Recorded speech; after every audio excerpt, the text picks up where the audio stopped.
Hello everyone, this is Shweta, Assistant Professor Public Administration, Government College D, Bharatpur. In this video today we are going to study about the presidential system of the United States of America.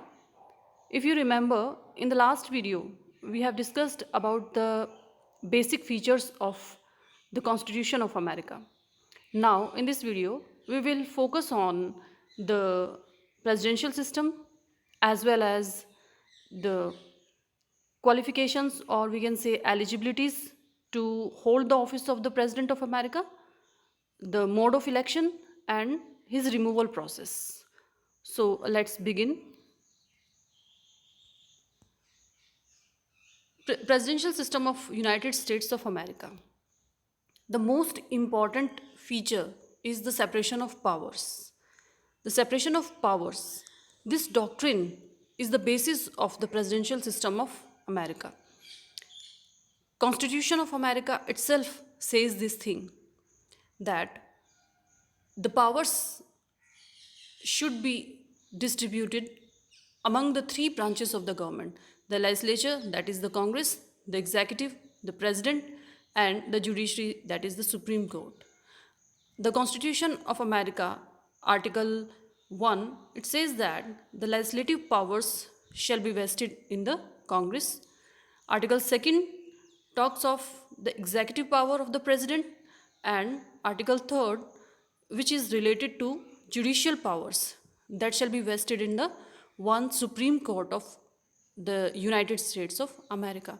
So separation of powers has been provided by the Constitution of America.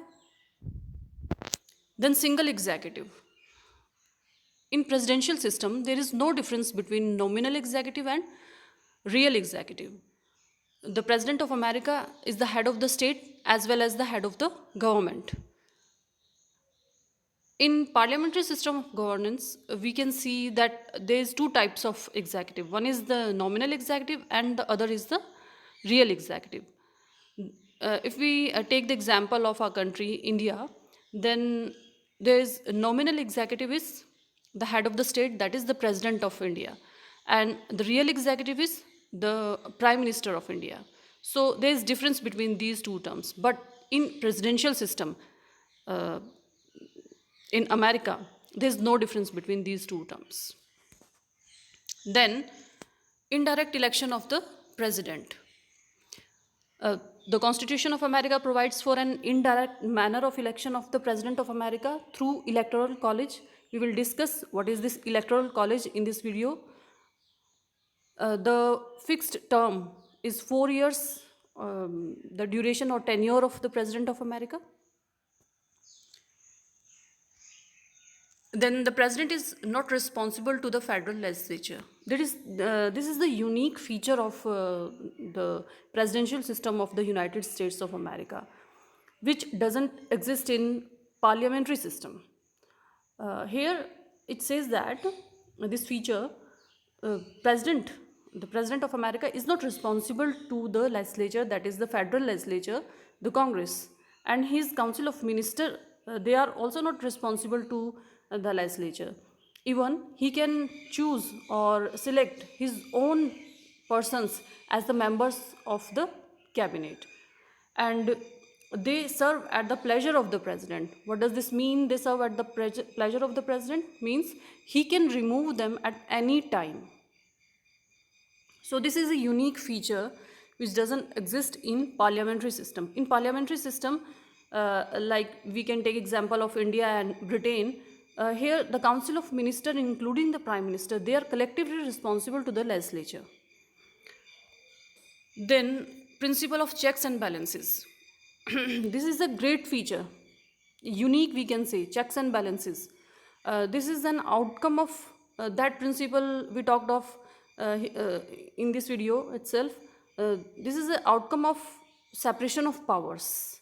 In separation of powers, we studied that the powers to make decisions is distributed in the three branches. This is the outcome: checks and balances. To ensure that no branch become too powerful, such arrangement has been made.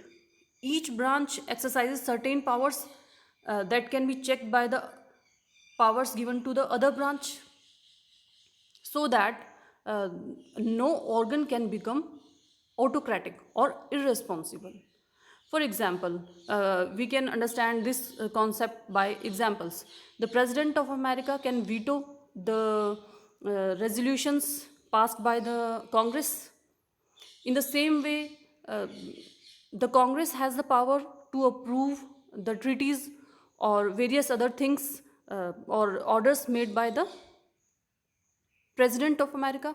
And in the same way, the Supreme Court of America has the powers to declare any presidential order or congressional law as null and void. So, all the three branches, the legislature, the executive, and the judiciary, they work independently, but to some extent to control one another. Then, bicameralism. In American presidential system, the Congress has two houses. First is Senate, the upper house, and then the lower house is the House of Representative.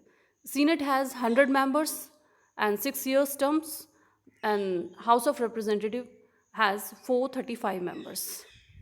3 members are given to the District of Columbia. So, two houses are there. Then we will discuss about requirements to hold the office of the President of the USA. So, if any candidate wants to uh, become the President of USA, he should have three eligibility.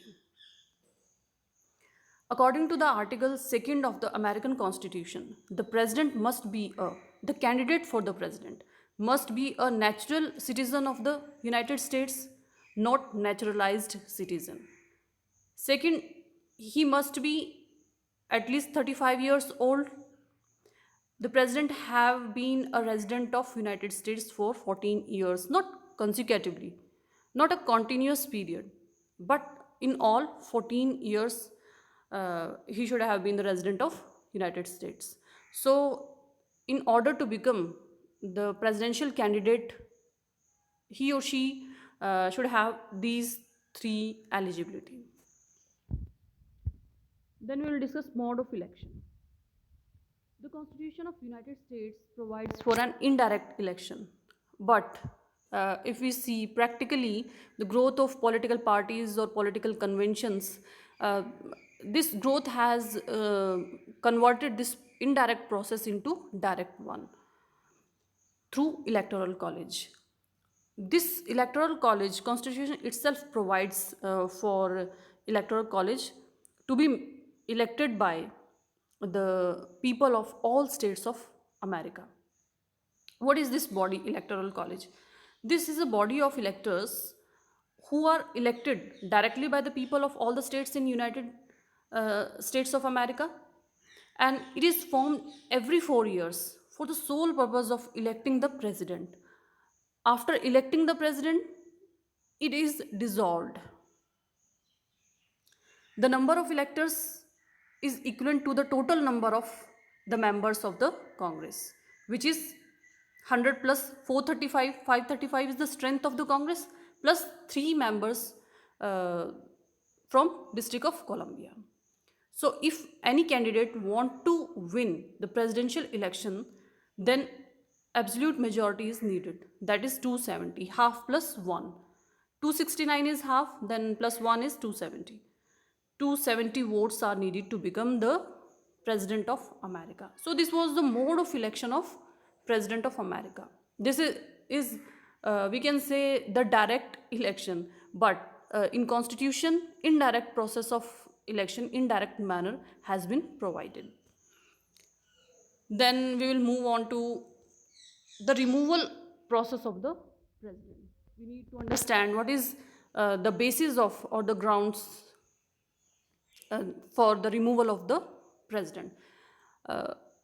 Though the tenure of the president is 4 years, but before the term, before the expiry of his normal tenure of 4 years, the president may be impeached. On what basis? treason, bribery, or other high crimes. They are the basis of or the ground for the impeachment of the president. So, what is the process? The House of Representatives, the lower house, initiates the impeachment proceedings by a majority vote.